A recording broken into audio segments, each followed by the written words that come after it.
So এই 3 দিনে তোমরা অ্যাটলিস্ট 3 বার কীভাবে কোয়েশ্চন ব্যাংক রিভিশন দেওয়া যায়, 3 বার যদি না হয় অ্যাটলিস্ট 2 বার কীভাবে দেওয়া যায় সেই বিষয়টা আমি টেকনিক তোমাদের শেয়ার করবো, যেটা আমি আমার এডমিশন টেস্টে অ্যাপ্লাই করেছিলাম।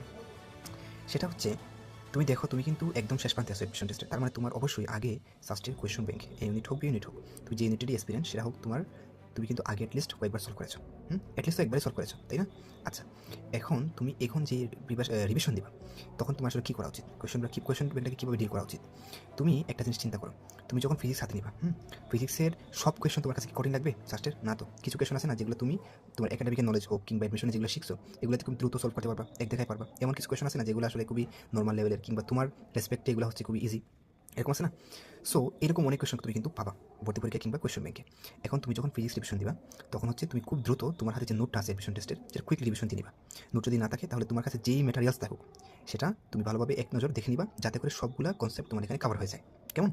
তাহলে এখান থেকে তুমি প্রথমে কনসেপ্ট কভার করে নিবা, তারপরে কোয়েশ্চন ব্যাংকে যাবা।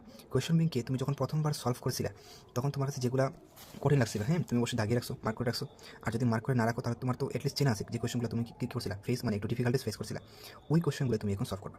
ইজি যে কোয়েশ্চনগুলো যেগুলো তুমি অলরেডি পারো কিংবা তোমার মনে হয় যে তুমি এগুলো না করলেও পারবা, এই টাইপের যে কোয়েশ্চনগুলো আছে সেগুলো তুমি স্কিপ করবা এখন।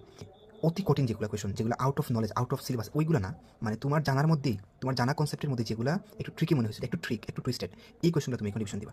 তাহলে তুমি যদি আমি তোমাকে এটা স্ট্যাটিস্টিক বলি যে যদি অ্যাভারেজ 1000টা কোয়েশ্চন যদি ফিজিক্সে থাকে, তার মধ্যে তুমি এইরকম টুইস্টেড কোয়েশ্চন 2 থেকে 300টা পাবা। বাকি যে কোয়েশ্চনগুলো এগুলো মোটামুটি মিড লেভেলের হবে, তুমি পারবা এগুলো। কেমন পারবা এগুলো তোমার নর্মাল ক্যালকুলেশনের মধ্যে হবে কিংবা যেভাবে হোক তুমি এগুলো পারবা। কেমন? অ্যাডমিশন টেস্টে একটু শেষ প্রান্তে আসো তো, অনেক পড়াশোনা করে আসছো এটুকু, সো পারবা। সো ওই যে 1000-এর মধ্যে 3 থেকে 400 কোয়েশ্চন হবে তোমার এরকম টুইস্টেড, ওই কোয়েশ্চনগুলো তুমি রিভিশন দিবা। এটা ফিজিক্সের ক্ষেত্রে হোক, কেমিস্ট্রি হোক, হায়ার ম্যাথ হোক, সবগুলোর ক্ষেত্রেই এই টেকনিকটা প্রযোজ্য, সেম টেকনিক এখানে। সো হায়ার ম্যাথে হোক এরকম যে কোয়েশ্চনগুলো তুমি আটকাইছো কিংবা একটু ট্রিকি মনে হয়েছে ওইগুলো তুমি এখন রিভিশন দিবা। ইজি জিনিসগুলো এখন রিভিশন দেওয়ার দরকার নাই। কেমন? কেমিস্ট্রিতে সেম কথা, সবগুলো ক্ষেত্রে সেম জিনিসটা অ্যাপ্লিকেবল। কেমন? সো এই টেকনিকটা তোমরা যদি আগাও তাহলে আমার মনে হয় খুবই দ্রুত সময়ের মধ্যে তুমি 3 থেকে 4 বার না, এখন সম্ভব না এই সময়ের মধ্যে, 2 থেকে 3 বার তুমি পারবা ইনশাল্লাহ। ভালোভাবে যদি সময়টা ইউটিলাইজ করো, 2 থেকে 3 বার তোমার পক্ষে পারা সম্ভব বলে আমি বিশ্বাস করি।